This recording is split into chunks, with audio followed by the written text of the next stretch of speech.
नमस्कार। कार्यक्रम कानूनी सलाह में आप सभी का बहुत बहुत स्वागत, अभिनंदन। दर्शकों, हम अपने इस कार्यक्रम में कानून से संबंधित जानकारी आपको देते हैं जिससे आपको समाज में मार्गदर्शन मिल सके। आज का हमारा विषय है अल्पसंख्यक महिलाओं के अधिकार, और इस विषय पर बातचीत करने के लिए आज ही हमारी कानूनी सलाहकार हैं गुलफ्सा सिद्दीकी जी। आइए आपकी मुलाकात उनसे कराते हैं। मैम, आपका स्वागत है कानूनी सलाह कार्यक्रम में। आज हम एक खास विषय अल्पसंख्यक महिलाओं के अधिकार से संबंधित विषय पर बातचीत करने जा रहे हैं। तो सबसे पहले हम जानना चाहेंगे कि अल्पसंख्यक महिलाओं के लिए भारतीय संविधान में किस तरह के मौलिक अधिकार मौजूद हैं। अल्पसंख्यक महिलाओं के जो अधिकार है वो भारतीय संविधान में वो सभी अधिकार मौजूद है। जैसे समानता का अधिकार हो गया, स्वतंत्रता का अधिकार हो गया, शिक्षा ग्रहण करने का अधिकार हो गया, न्याय से संबंधित सारे अधिकार मौजूद है। अपना धर्म पालन करने का अधिकार, जैसे कि हम अपनी स्वेच्छा से कोई भी धर्म के हैं, ठीक है, वो मना सकते हैं। और न्याय से रिलेटेड जितने भी अधिकार हैं वो सभी अल्पसंख्यक महिलाओं को अधिकार प्राप्त हैं। और ये भारतीय संविधान में आर्टिकल 14 से लेकर 30 तक इसमें यही वर्णन किया गया है अल्पसंख्यक महिलाओं के अधिकार के बारे में। जी, कानून की अगर हम बात करें तो कानून की दृष्टि में जो अल्पसंख्यक समुदाय की महिलाएं हैं उनके लिए जो कानूनी उपचार है, क्या वो भी अन्य महिलाओं जैसा है, समानता है उसमें, किस तरह का है, इस पर आप क्या कहेंगी? जी हाँ, बिल्कुल। जो अन्य सामान्य महिलाएं होती हैं जो उनको कानूनी सुरक्षा प्रदान की जाती है वही अल्पसंख्यक महिलाओं के लिए भी है। अधिकार वही सेम हैं जैसे कि सामान्य महिलाओं के हैं, वही अल्पसंख्यक महिलाओं के हैं। घरेलू हिंसा की अगर हम बात करें तो घरेलू हिंसा को कानूनी रूप में हम किस तरह से समझें और घरेलू हिंसा को किस तरह से कानून में परिभाषित किया गया है? देखिए, घरेलू हिंसा की अगर हम बात करें तो जो औरतें घर में रहती हैं, महिलाएं, उनके साथ हो रहे शारीरिक रूप से, मानसिक रूप से, आर्थिक रूप से या भावनात्मक रूप से जो भी उन पर अत्याचार होते हैं वो सभी घरेलू हिंसा की श्रेणी में आते हैं। जी जी। जो घरेलू हिंसा संरक्षण अधिनियम की अगर हम बात करें तो उसमें महिलाओं को कौन कौन से अधिकार दिए गए हैं कानूनन? देखिए सर, ये जो अधिकार दिए गए हैं इसमें संरक्षण के सन 2005 के तहत इसमें सर राइट टू रेजिडेंस मतलब घर में रहने का अधिकार है, और बच्चे की कस्टडी जो होती है वो अधिकार प्राप्त है, मुआवजे का अधिकार प्राप्त है इसमें महिलाओं को, और सुरक्षा का मतलब अधिकार प्राप्त है। अगर कोई भी पुरुष महिलाओं पर अत्याचार करता है इन सब से लेके तो कानून उसकी सुरक्षा करता है, ठीक है। वो कंप्लेन कर सकती है, शिकायत कर सकती है, ठीक है। ये प्रोटेक्शन वुमेन के उसमें आता है जी। तो इसमें महिलाओं को पूरी सुरक्षा प्रदान की जाती है। हम डोमेस्टिक वायलेंस जो ये एक्ट बना खासा प्रभावी है, तो आप देखती होंगी कि मामले जो आते हैं समाज में और आजकल किस तरह के मामले देखने को मिलते हैं, और क्या उसमें महिलाओं को जिस तरह से हम कहें कि राहत दी जा सकती है? देखिए, राहत तो मिलती है। जैसे कि पति जो हैं या पुरुष हैं अपनी आय छिपाते हैं कि उनको महिलाओं को मतलब जो मारपीट करते हैं या जो भी खर्चा ना देना पड़े, क्योंकि आजकल महिलाएं भी थोड़ा समझदार हो गई हैं, वो भी न्याय मांगती हैं और चाहती हैं कि हमें भी न्याय मिले, तो वो कोर्ट आती हैं। जैसे कि हम देखते हैं डोमेस्टिक वायलेंस में तो कानून कहीं ना कहीं अच्छी मदद कर रहा है उसमें, कि जैसे औरतें पहले क्या करती थी, घर आके रह जाती थी, कोई उनका खर्चे का कोई नहीं, और शादी के बाद माँ बाप भी नहीं दे पाते थे, जो हकीकत है। लेकिन अब ऐसा नहीं है। अब डोमेस्टिक वायलेंस पे अगर महिलाएं जा रही हैं, कोर्ट का दरवाज़ा खटखटा रही हैं, तो उनको न्याय मिल रहा है और खर्चा भी मिल रहा है उनको।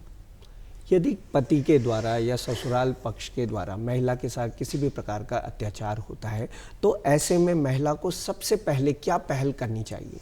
देखिए, सबसे पहले तो वो खुद को सुरक्षित करें, खुद की सुरक्षा सबसे पहले है।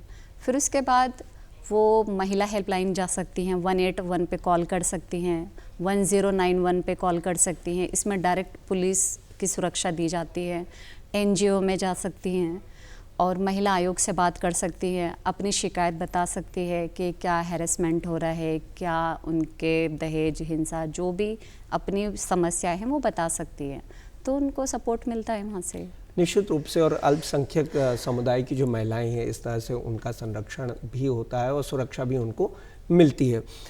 क्या महिला बिना तलाक लिए, अल्पसंख्यक समुदाय की महिला की अगर हम बात करें, तो क्या वो बिना तलाक लिए अलग से रह सकती हैं?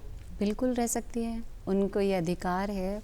डोमेस्टिक वायलेंस सन 2005 के तहत उनको ये अधिकार प्राप्त है। जैसे मैंने अभी बताया आपको कि महिलाओं का हक ये भी है, राइट टू रेजिडेंस। वो अलग घर मांग सकती हैं बिना तलाक लिए भी। तलाक कोई मुद्दा नहीं है कि अगर उसको वहाँ पे लग रहा है कि उसको अलग रहना चाहिए तो वो रह सकती है, ये अधिकार है उसका। जी। पुलिस एफआईआर अगर नहीं जाता है कोई पुलिस के पास डायरेक्टली, तो क्या महिला हेल्पलाइन इसमें किस तरह की मदद करता है अल्पसंख्यक समुदाय की महिलाओं को? ये आप एफआईआर के साथ साथ महिला आयोग या महिला हेल्पलाइन की भी मदद ले सकते हैं, क्योंकि महिला हेल्पलाइन बना ही महिलाओं के लिए है। बस ये है कि महिलाओं को जागरूक होने की ज़रूरत है। महिला आयोग बना है, वो हम खासकर महिलाओं के लिए है। महिला हेल्पलाइन है, वो महिलाओं के लिए है। तो वो जा सकती हैं एफआईआर के साथ साथ, वहाँ पे भी अपनी मदद ले सकती हैं। जी। अगर अल्पसंख्यक समुदाय की महिलाओं को, खासतौर से मुस्लिम पर्सनल लॉ की अगर हम बात करें, तो ऐसे में तलाक के इसमें किस तरह के प्रावधान हैं?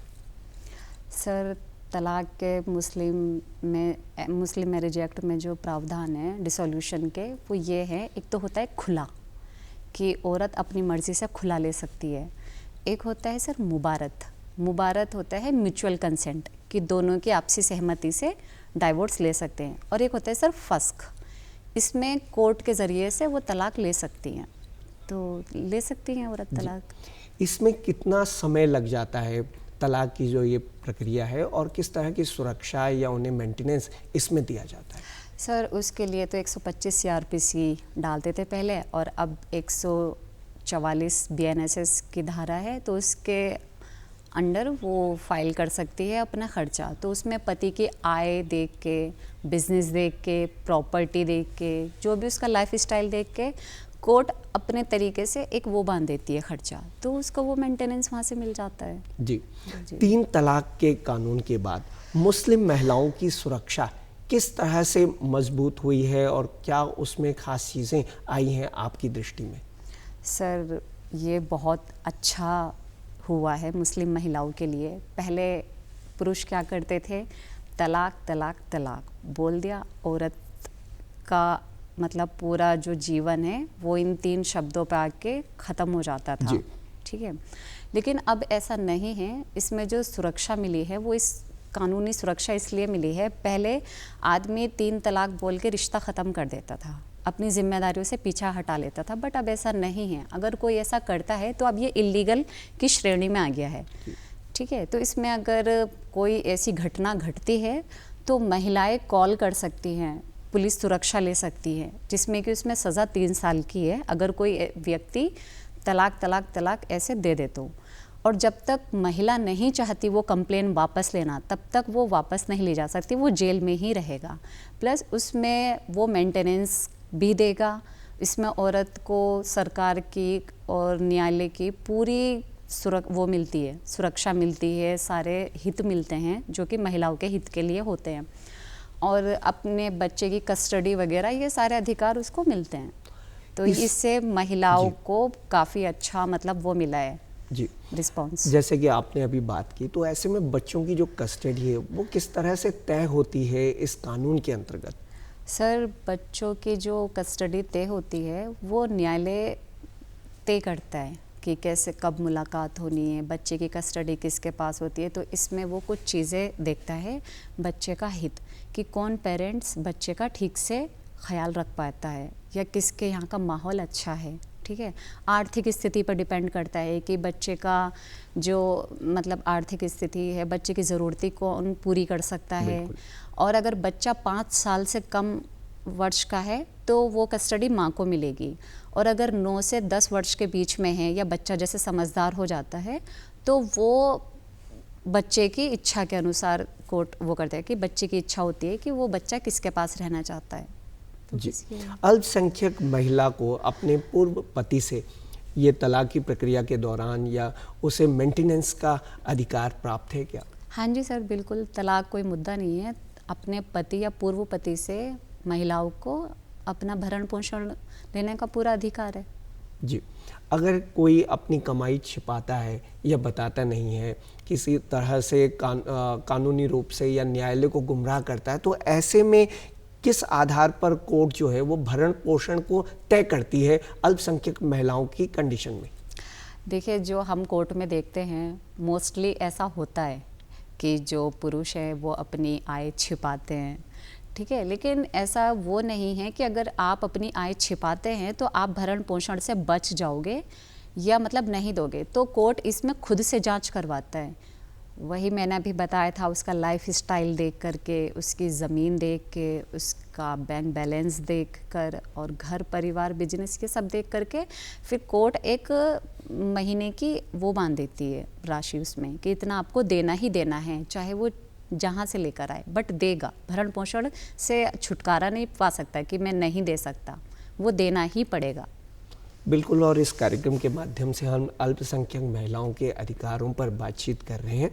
तो ऐसे में अगर किसी तरह का खतरा होने लगता है, जान का खतरा है, तो वो किस तरह से कानूनी सहायता ले सकती हैं कानून के अंतर्गत? देखिए, अगर कभी लगे कि महिलाओं को कि उनकी जान का खतरा है या कुछ ऐसा, तो सबसे पहले वो खुद की सुरक्षा करे। किसी मतलब अगर वो चाहती हैं तो उसकी पुलिस की पूरी मदद ले सकती हैं। 112 पे कॉल करके अपनी शिकायत दर्ज करा सकती हैं। अगर वो बाहर ना भी जा सके, जैसे इनकेस होता है कि बहुत सी महिलाएं नहीं जा पाती हैं, तो वो फ़ोन पे के माध्यम से ही कर सकती है। महिला हेल्पलाइन पे कॉल कर सकती है, 1091 पे कॉल कर सकती है, महिला आयोग के संपर्क में आ सकती हैं, NGO से मदद ले सकती हैं। और सर एक होता है कि NALSA, national legal service authority, इसमें उनको फ्री वकील मिलता है औरतों के लिए। ये अल्पसंख्यक महिलाओं और अन्य सभी महिलाओं के लिए ये फैसिलिटीज़ है कि वो वहाँ से जो है अपनी कानूनी सलाह भी प्राप्त कर सकती हैं। फ्री में उनको सारी सलाह मिलती है और केस भी मतलब दे सकती हैं। तो महिलाओं को ऐसे घबराने की कोई ज़रूरत नहीं है, बस वो अपनी शक्तियों का उनको यूज़ करना आना चाहिए। बिल्कुल, अपने अधिकारों के प्रति अगर वो सचेत होंगी, जागरूकता होगी, तो निश्चित रूप से उन्हें न्याय मिलेगा। जी, अल्पसंख्यक आयोग की जो भूमिका है, इस पर हम बात करना चाहेंगे। किस तरह से अल्पसंख्यक समुदाय की महिलाओं के लिए वो मदद करता है? सर, मदद तो महिलाओं की होती ही है, ठीक है। जैसे मैंने अभी बताया आपको कि सारी फैसिलिटी, जैसे महिला आयोग हो गया, अल्पसंख्यक आयोग हो गया, ठीक है सर। तो ये भी ना उनकी सुरक्षा, उनके अधिकारों की सुरक्षा के लिए ही है। अगर सपोज़ आप किसी महिला के साथ कोई दुर्घटना हो गई या वो जाती है, तो एक अल्पसंख्यक आयोग है सर, तो वहाँ पर वो जाके शिकायत कर सकती है। तो इस पे अल्पसंख्यक आयोग जो है वो अधिकारियों पे दबाव भी बना सकता है, पुलिस पे दबाव बना सकता है कि आपने इनकी सुरक्षा के हित में क्या किया, मतलब तो वो एक्शन लेने के लिए बोल सकते हैं। तो ये भी बहुत अच्छा वो है अल्पसंख्यक महिलाओं के लिए कि उनको ये अधिकार प्राप्त है। जी, समाज या कानून, समाज के रूप में, सामाजिक रूप से अगर हम देखें तो परिवार के दबाव में अक्सर महिलाएं जो हैं वो शिकायत नहीं करती हैं। ऐसे में उनका शोषण भी होता है, उन्हें कानूनी सहायता नहीं मिल सकती है। तो आप क्या कानूनी सलाह इसमें देना चाहेंगे हमारे दर्शकों को भी और अल्पसंख्यक समुदाय के जो लोग इस कार्यक्रम में जुड़े हैं? जी देखिए, अगर आप परिवार या समाज या जिस भी कारण डर के दबाव में आप नहीं कर पाती हैं कि कोई भी आप मतलब अपना ऊपर अत्याचार सह रही हैं, तो ये ज़रूरी नहीं है कि आपको सहना ही है, आप उसका सामना भी कर सकते हैं। जब आपके ऊपर इतने अधिकार हैं, सरकार ने इतने सारे अधिकार दिए हुए हैं, तो आप जाके शिकायत कर सकती हैं, महिला आयोग में कर सकती हैं, नालसा में, जैसे मैंने अभी बताया, उसमें ये सबसे अच्छा सिस्टम है नालसा का, नेशनल लीगल सर्विस अथॉरिटी। इसमें आपको पूरा सहयोग मिलता है। महिला आयोग से बहुत अच्छा सहयोग मिलता है, महिला हेल्पलाइन से बहुत अच्छा सहयोग मिलता है। तो वहाँ शिकायत करें और ऐसे मतलब अत्याचार ना सहें अगर हो रहा है तो। जी, अल्पसंख्यक समुदाय की महिलाओं को संपत्ति के अधिकार की अगर हम बात करें तो उनके लिए क्या क्या उसमें ज़रूरी बातें हैं? सर यही ज़रूरी, उनको जो से राइट टू रेजिडेंस का अधिकार है, उनको घर में रहने का अधिकार है, तो ये सभी अधिकार उनको है पहले से ही उनके पास। महिलाओं की जागरूकता के लिए और कानूनी रूप से उन्हें सशक्त बनाने की दिशा में जो मीडिया और कानूनी सलाह की जो भूमिका है उसको आप किस तरह से देखती हैं? आप एक अधिवक्ता हैं, इस दृष्टि से भी आप बताएं। देखिए, मीडिया का काम बहुत अच्छे लेवल पे होता है। वो जागरूक करते हैं इंसान को, उनके अधिकारों के प्रति उनको जागरूक करते हैं कि महिलाओं के हक के लिए या देश में या जो भी होते हैं अत्याचार, वो बताते हैं कि कैसे अपने अधिकारों को पहचानें, कैसे आवाज़ उठाएं, कैसे क्या करें। तो उसमें ये अच्छी भूमिका है कि वो मतलब जैसे सोशल मीडिया पे, आजकल सोशल मीडिया का ज़्यादा ज़माना है, उसमें तेज़ी से चीज़ें बाहर आती हैं, तेज़ी से फैलती हैं कि क्या है, तो अगर तुम्हारे साथ कुछ हो रहा है तो तुम आके खुल के सामना कर सकते हो, मीडिया के माध्यम से बता सकते हैं, तो वो भी आपकी कहीं ना कहीं मदद ही करते हैं।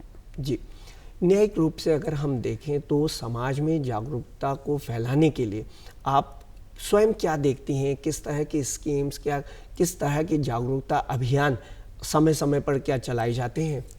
हाँ जी सर, जैसे कि मीडिया ही ले लो, मीडिया से भी जागरूकता अच्छी खासी मतलब पता लग जाता है कि देश में क्या चल रहा है, क्या मतलब हो रहा है, कहाँ क्या हो रहा है।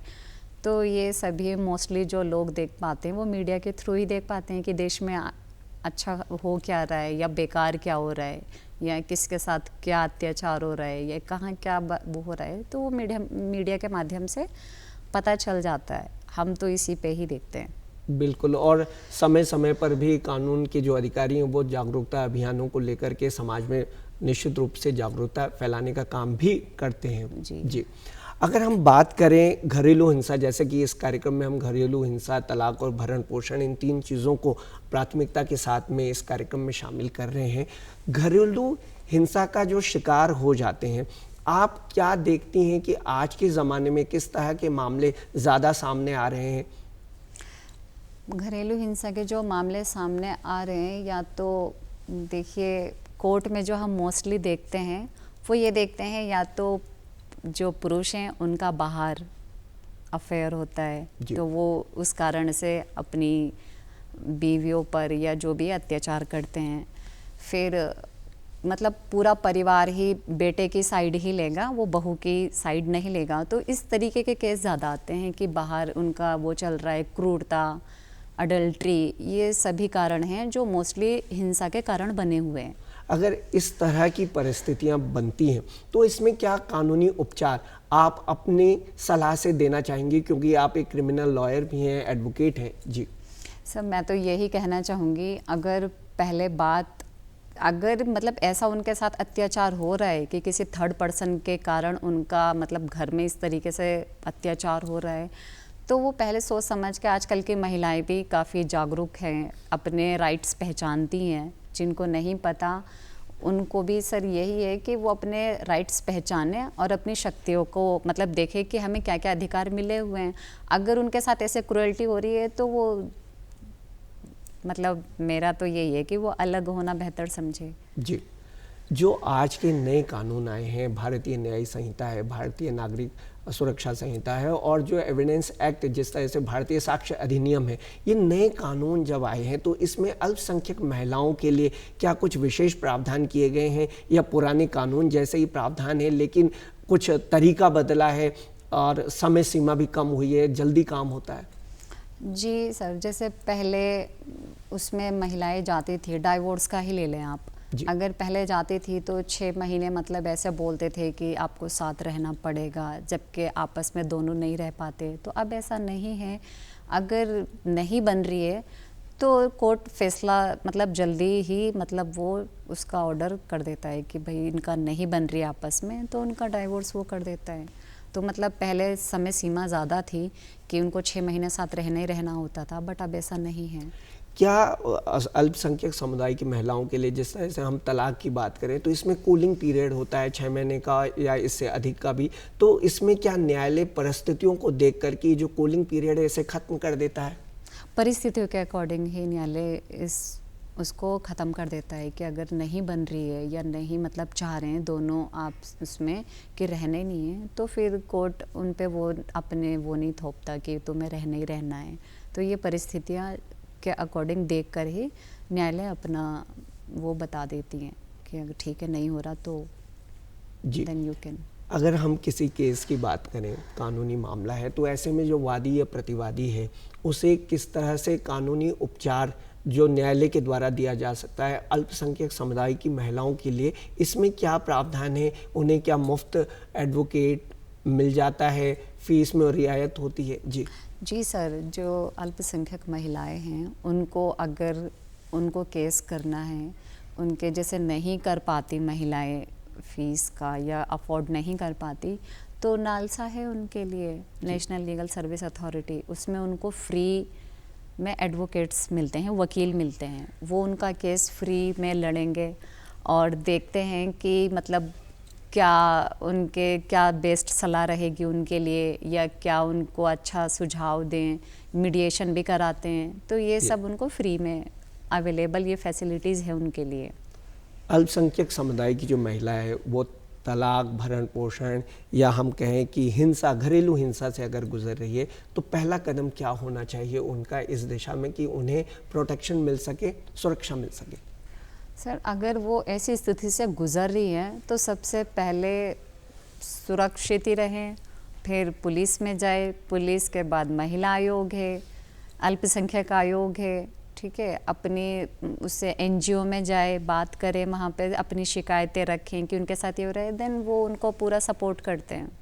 जी, आज का जो ये एक महत्वपूर्ण विषय पर हमने इस कार्यक्रम में बात की, आपका जो मैसेज है, संदेश है सभी के लिए, वो क्या है?